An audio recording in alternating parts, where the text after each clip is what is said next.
In today's video, we will be discussing 10 anime recommendations where the protagonist is reincarnated into another world with overpowered magic capabilities. This time, the reincarnation story will be a little different from the usual psychotrope. Instead of being in the same usual body, the characters are reborn as a different being, either as a human or sometimes a mob monster of some sort.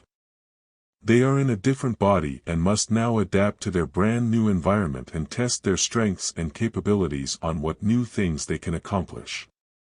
If you are new around here, please make sure that you subscribe to the channel with the notification bell icon turned on to stay up to date with the latest anime news and recommendations right at your doorstep. Now, let us begin with the video. To start, we have one of my favorites, the Sakai series of last year called Parallel World Pharmacy. In this anime, a pharmacist passes away due to overwork and wakes up to find himself in the body of a child named Pharma, who is the son of a noble pharmacist.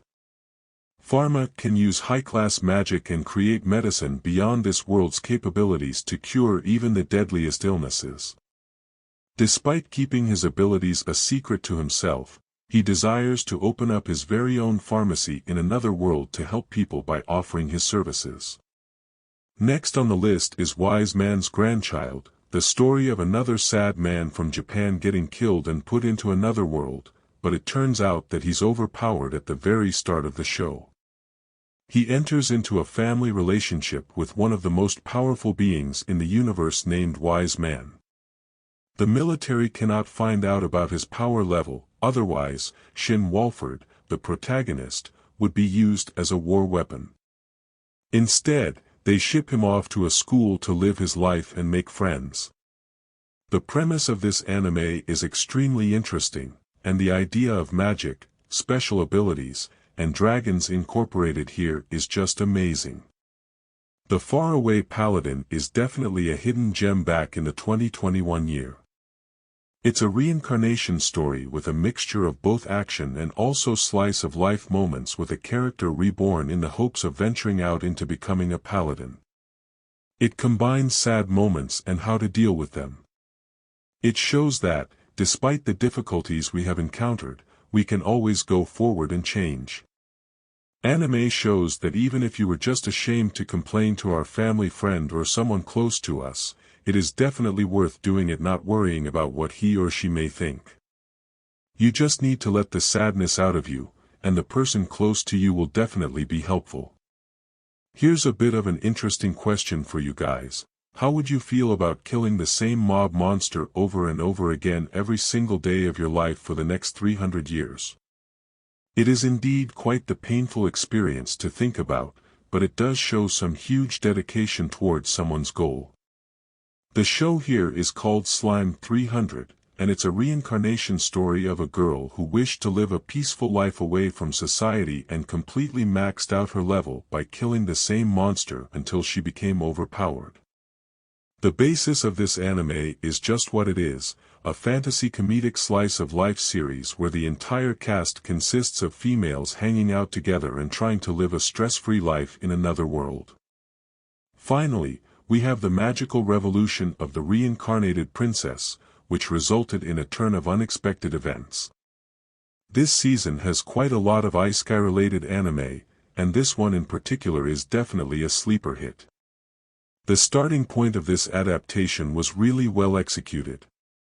The protagonist is someone reincarnated, but that fact is actually used. The magical revolution of the reincarnated princess. This enemy here resulted in a turn of unexpected events. There are quite a lot of isekai-related anime this season, and this one here in particular is definitely a sleeper hit. The starting point of this adaptation was really well executed. The protagonist is someone reincarnated, but that fact is actually used as a way of making audience know that she is after all someone to whom we can see ourselves reflected on, so we can expect a rational decision from her past which leads to very interesting outcomes. Also, the series doesn't actually start by revolving around the fact that the protagonist is someone reincarnated. It puts that fact aside and instead it focuses primarily on the conflicts within each character presented in the show.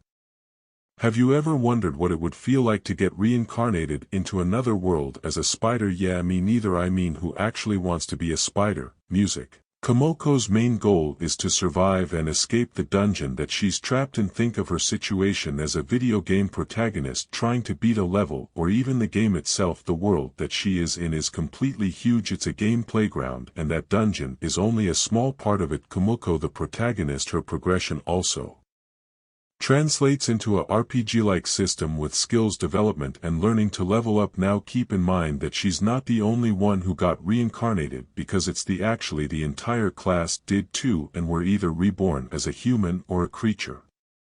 Just how many isekai have we gotten in the past 5 years? From the winter season all the way to the fall season, we got plenty enough to add to the roster, ranging from anime about being an overpowered child reborn into a mob monster, or even just a generic-looking protagonist who gets himself a harem. But from the author of Chivalry of a Failed Knight Rocket Aichi, we receive an anime about high school prodigies in another world. But what's unique about this group is that each of the characters specialize in a different field with their abilities. The anime chronicles their adventure in a fantasy world where they solve problems caused by corruption, and from the start, the very first few episodes didn't waste time to establish the main cast. Every main character stands out in some way or form, whether it's their personality or even unique skill. As such, you really shouldn't be expecting only one character carry the show, because there are 7 of them to be exact.